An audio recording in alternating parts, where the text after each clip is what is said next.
Wagner. Tudo bem, Hamilton? Um abraço a todos aí. Bom, tem jogo pelo Campeonato Gaúcho, sábado e domingo. Amanhã o Internacional recebe o Avenida no estádio Beira-Rio. E o técnico Odair Hellmann, depois da derrota para o Caxias no meio de semana, vai utilizar um time reserva. Está mesclando uma rodada com os titulares, outra rodada com os jogadores considerados reservas. Pode pintar uma novidade aí, que é a estreia do lateral direito Dudu, que veio do Figueirense. Muita expectativa. Alguns titulares vão ficar no banco de reservas, né? Mas muita expectativa para ver uma sequência boa de início de temporada do uruguaio Nico Lopes, que mesmo entrando no segundo tempo, ele dá boa resposta quando joga contra os titulares, e contra o Novo Hamburgo foi um dos melhores jogadores do Internacional em campo na vitória de 3-0. Ainda sobre o Inter, confirmado, agora é oficial, o zagueiro Paulão não é mais jogador do Inter. Ele assinou um contrato com o Vasco da Gama. Inicialmente esse contrato é de empréstimo até o final do ano de 2019, mas como o contrato do Paulão acaba justamente em dezembro de 2019, depois disso ele fica livre para assinar com o Vasco ou com qualquer outro clube. Falando de Grêmio, domingo o tricolor gaúcho, ainda com o time de transição, vai jogar contra o São José no estádio Passo da Areia aqui em Porto Alegre. O time de transição que não está bem. Começou com um empate e tem agora mais 2 derrotas. O time principal, o time comandado pelo técnico Renato Portaluppi, tricampeão da América, deve estrear na temporada de 2018 no dia 3, no outro sábado, contra o Cruzeiro, no jogo que acontece na Arena. Principal notícia da semana envolve o volante Arthur e a chegada do Barcelona, do staff do Barcelona, que está sendo aguardada para este final de semana. O Barcelona vem para apresentar a proposta oficial, já há um acerto encaminhado, verbal, com o volante Arthur, que inclusive já colocou a camisa do Barcelona, gerou uma polêmica danada, mas enfim, o Grêmio estabelece como valor para ele, Grêmio, pelo 60% do passe do Arthur, 30 milhões de euros. A partir daí, o Grêmio abre negociação com o time catalão. Ô Wagner, pode acontecer uma transação igual à transação do Vinícius Júnior,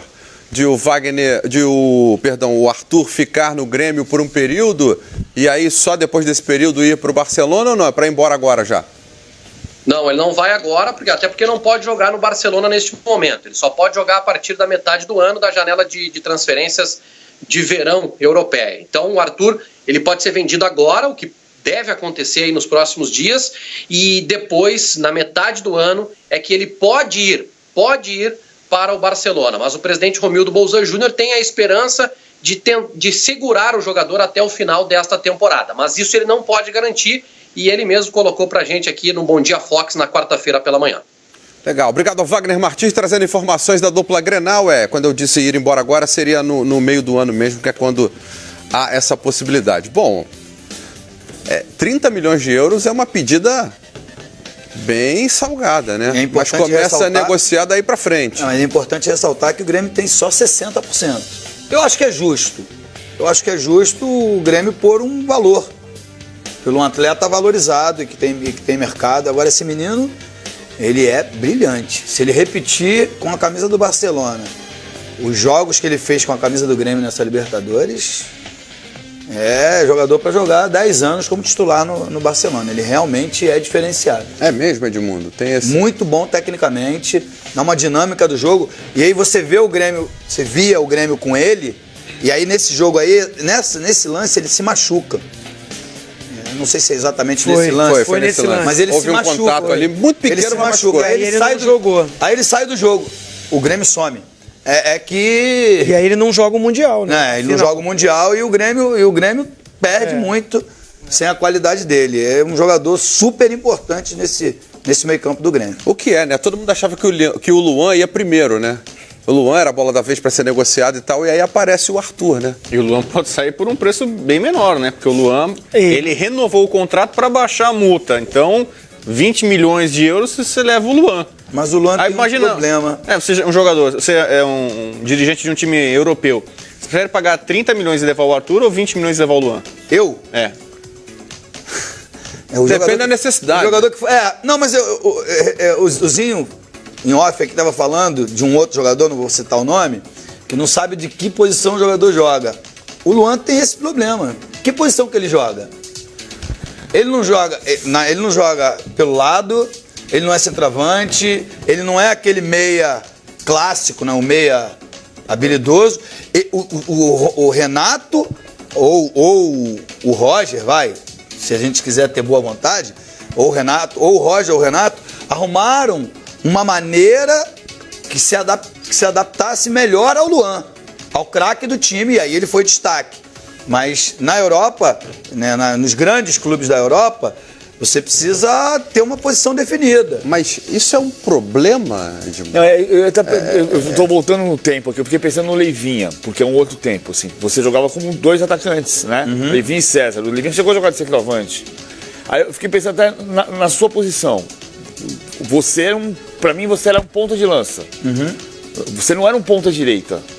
Você é um grande jogador, extraordinário jogador, indiscutivelmente. Jogava-se diferente, com 2 atacantes. Você era um segundo atacante. Né? Eu acho que, de fato, assim, a pergunta é óbvia, é ótima. Então, a gente perguntou isso em transmissão para o Luan. Que posição você joga? Porque ele jogou uma grande partida em todos os lugares do campo. Eu acho que, de fato, você tem razão. Isso prejudica quando você vai definir que eu vou contratar um jogador para atuar assim. Qual é a posição do Messi? O Messi joga de quê? Pois é, ponta de lança. Ele é um ponta de lança, o segundo atacante. O Messi já foi ponta direita no Barcelona, já foi meia, já foi centroavante. O Luan vai... Zezinho, o Messi joga de quê? Não, o Messi é o melhor jogador do mundo. Então ele pode jogar onde ele quiser. Não tem um Messi toda hora. Né? O Arthur vai jogar de quê no Barcelona? O Arthur é um segundo volante. Ele é um segundo volante. Eu acho que assim... Mas não é o Coutinho? Coutinho... Desculpezinho, só pra não perder aquele feio da meada. O Coutinho pode jogar de Iniesta se ele tiver adaptação. Eu não acho o Arthur Iniesta. O Iniesta já jogou de ponta esquerda. Então, mas ele jogava... O Arthur seria um chave. Um homem ali mais à frente. Vindo mais de trás, vindo como um segundo homem. À frente da defesa ali. O Iniesta eu vejo ele mais como um 10. O Luan poderia ser uma posição assim mais adiantada, né? O Iniesta é o jogador... Eu acho ele meio pra frente, né? Podemos ter Arthur e Coutinho nesse meio campo do Barcelona? Eu acho que assim, só voltando à comparação mais do Brasil, vocês citaram muito o caso do Vinícius Júnior e tal. Eu acho que o Arthur, eu não gosto de comparações, mas o Arthur já é um jogador pronto. Por isso que eu acho que se o Barcelona o contrata, pode levar logo agora, no meio do ano. Ele já tá pronto pra jogar. O Vinícius Júnior, eu tenho dado a opinião que eu achava que era legal ele continuar até um ano a mais no Flamengo, maturar mais, aproveitar, né, esse momento dele no Flamengo para jogar mais, para brigar por uma posição no futuro no Real Madrid. Agora, se ele fosse agora, ele ia ser emprestado. O Arthur, chegando no Barcelona, pode brigar ali para querer jogar.